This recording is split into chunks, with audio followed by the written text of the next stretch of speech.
I'm Andy Kershaw, broadcaster, journalist and occasional contributor to Classic Racer magazine. You join me at the 19th Carole Nash Classic Motorcycle Mechanics Show at the Stafford County Showgrounds.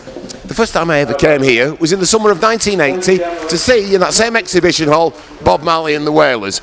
But you join me today in the Grand Prix Paddock of Classic Racer magazine, where we're surrounded by some historic, beautiful and very glamorous racing motorcycles.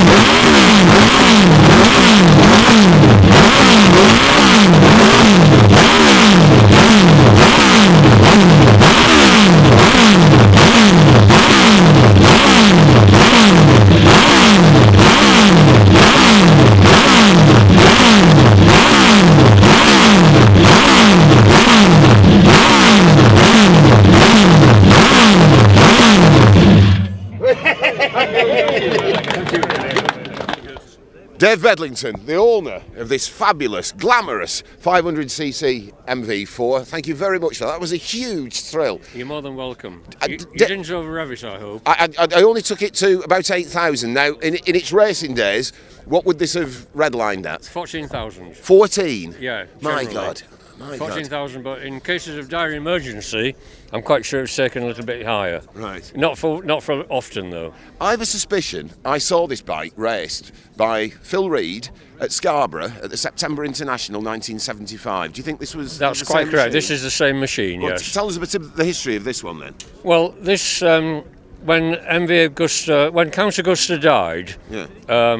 in 85 or in 65 or 66, the MV Equip was made redundant because that was his hobby, the bikes. The factory bikes were sold off. The MV made helicopters which joined up with Westland, and the bikes were Count Agusta's hobby.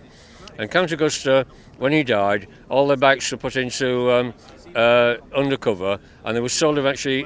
They were then given to Roberto Gallina, for storage. And Roberto Gallina looked after them for 20 years, until lo and behold they're up for the sale of the century, when Robbie Iannucci bought them all for $1 million. An American collector. An American collector who was half Italian. Now lo and behold, and I don't know how, and I don't want to know how, but one bike disappeared. And that bike, you're looking at it now. And this was Phil Reed's 1974. It was the very one. So this machine, or probably a great deal of this machine, won the 500cc World Championship in '74 Exactly. with Phil Reed. The last four strokes to win a World Championship. And that year it was Phil Reed first and Bonera second. It was indeed. On a similar machine. How do you know this one was Reed's? How can you be sure of its authenticity? Because of the numbers on the crankcases and on the cylinder head. Right. And on the frame as well. It was Reed's bike. Uh-huh. But he beat Aggo a few times, because if you recall, in '74, Aggo won the 350 championship. Yes. And then Aggo in '75 won the 500 championship on Yamaha. Yeah. And lo and behold, Phil Reed, with breakdowns and running out of petrol, would you believe, it happened even then, he came second in the World Championship. So he nearly beat Aggo on the Yamaha. And then after that, that was the end of it all. It's a wonderful bike. You must be a very proud owner. Now, I'm going to have to ask you the very crude question. Absolutely. What do you think this machine is worth? It must be a one-off.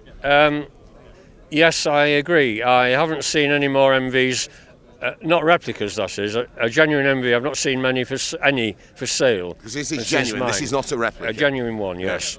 Now, replica ones, Dave and Mark Kay are making them. Yeah. How much they are, I wouldn't even hazard a guess. Rather like George Beale's Honda 6.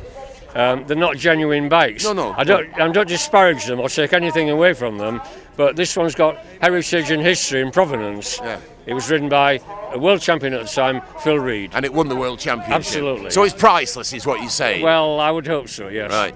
Well, I'll tell you a little story about this bike. My one and only experience of it. At Scarborough that day, in September 1975, Yeah. I got there early enough in the morning so I could be leaning against that wooden fence right directly on the start-finish line. Really? By the grid. And in those days, the wooden fence at Scarborough was a lot closer to the track than it is now. And the other big difference back in those days is there wasn't that silly Mickey Mouse that's true. chicane just before the start finish to slow everybody down. So they used to come down the hill, the mountain, from full whack. Absolutely full whack over the jumps and round the twist. And of course, the start finish straight at Scarborough isn't straight. No. It's a long, long right-hander. certainly is. And I was leaning over that fence, and I reckon I was only 12 feet away from this bike Really? when Phil Reed was coming through, absolutely flat out. Right. And it was like somebody ringing a bloody great handbell. Yeah, And it yeah. was so loud, as he went by, Dave, I felt my diaphragm. Really, moving up. really. So I reckon that day, Yeah. he was revving it to 15,000 I can RPM. believe it, yeah.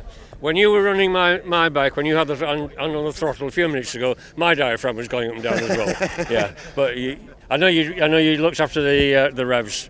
It must have been a hell of a thing to be on it when it was going up there. It must have been a hell of a thing to be on it full stop. Absolutely. It's wonderful. I'm very envious.